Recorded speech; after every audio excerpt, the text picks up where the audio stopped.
जय श्री कृष्णा भक्तों, राधे राधे। आज हम आपके सामने प्रस्तुत करने जा रहे हैं बछवारस की कहानी। बछवारस, जिसको गोवत्स या वत्स द्वादशी भी कहा जाता है, भादवा लागती बारस को बछवारस कहते हैं। इस दिन महिला अपने पुत्र रक्षा एवं उनकी मंगल कामना के लिए व्रत करती हैं। स्त्रियों द्वारा गाय और बछड़े के पूजने का त्योहार है। इसे पुत्रवती स्त्रियां करती हैं। इस पर्व पर गीली मिट्टी से गाय, बछड़ा, बाघ या बाघिन मूर्ति बनाकर पाटे पर रखी जाती है और पूजा की जाती है। इस दिन भीजे हुए मोठ खाने चाहिए। वे बाजरे के आटे की रोटी बनाकर खानी चाहिए। पासे हुए मोठ की पिंडोली व बाजरे के आटे की पिंडोली गाय को खिलानी चाहिए। इस दिन चाकू से कटी हुई कोई भी चीज नहीं खाते हैं। तो पहली कथा इस प्रकार है। एक सास बहू थी। सासू जी खेत में गया तो बहू को बोलकर गया कि गवला और जबला बाफ दीजिए। बहू ने तो उन्हें ही हांडी में डालकर बाफ दिया। शामरा सासू जी आया और गाय आई। गाय आकर अपने बछड़े के लिए रंभाने लगी। सासू जी ने बहू को कहा, गवला जफला को खोल देना। बहू को डर लगने लगा। वह मन में सोचने लगी कि मैंने गवला जवला तो मैं बाफ दिया। बहू ने बछवारस माता को याद किया। हे बछवारस माता, मने माफ करो, मैं भोली भाली हूँ, मारो सत राख जो।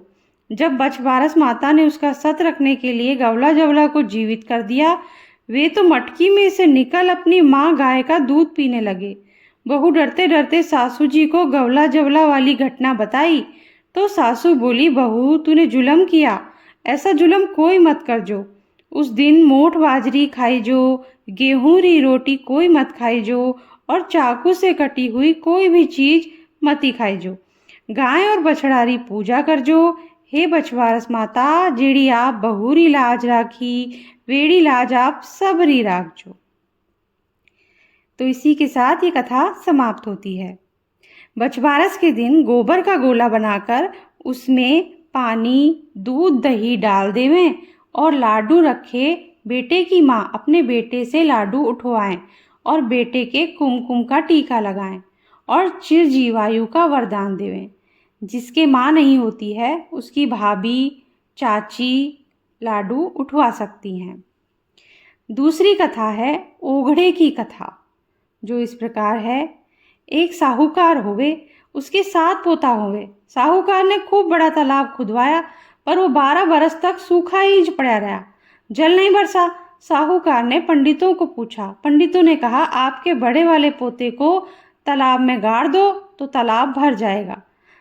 ससुरा जी ने बहू को कहा, पियर जावे तो बड़े वाले पोते को छोड़कर जाना। बहू पियर चली गई। साहूकार बड़ा मटका लेकर आया और अपने पोते को उस मटके में बिठा दिया।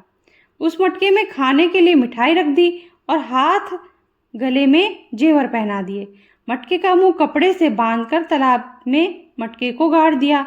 खूब बारिश हुई, तालाब पानी से भर गया। बहू को पता चला कि ससुर जी का तालाब भर गया है। अब तो मैं ओघड़े ससुर जी के तालाब पर ही पूजूंगी। वो पीहर से वापस आ गई। बहू तालाब पर ओघड़ा पूजने लगी और अपने बेटे को आवाज दी, आओ मारा हंसराज, आओ मारा बच्छराज, उठाओ मारा लाडू। उस बेटे ने माँ की आवाज मटके में सुन ली और वह मटका फाड़कर बाहर आया और लाडू उठाया। सासू उठने बहू रे पगे लागी। बहू बोली, ओ उल्टो की कर होवे, पानी हमेशा नीचे उतरे, ऊपर नहीं चढ़े। बहू सास के पैर लागे है, सास बहू रे पगे नहीं लागे। सासू ने कहा, बहू मैंने बहुत बड़ा जुल्म किया, मैंने तो तेरे बेटे को तालाब में गाड़ दिया था, यह तेरे भाग का ही जिंदा हुआ है। बहू बोली, सासू जी बेटा तो फेर हो जाता, ससुर जी का तालाब कब भरता। सासू जी आप तो बछवारस माता के पांव लागो और मैं आपके पांव लागू। हे बछवारस माता, उनके बेटे पोते को चिरायु किया जैसे सबके बेटे पोते को चिरायु कर जो। इसी के साथ आज की कथा हम समाप्त करते हैं। अगर आपको अच्छी लगी हो तो लाइक जरूर कीजिएगा और आगे भी शेयर कीजिएगा, और चैनल को सब्सक्राइब नहीं किया है तो सब्सक्राइब कर दीजिए, बेल आइकन प्रेस कर दीजिए। Thank you.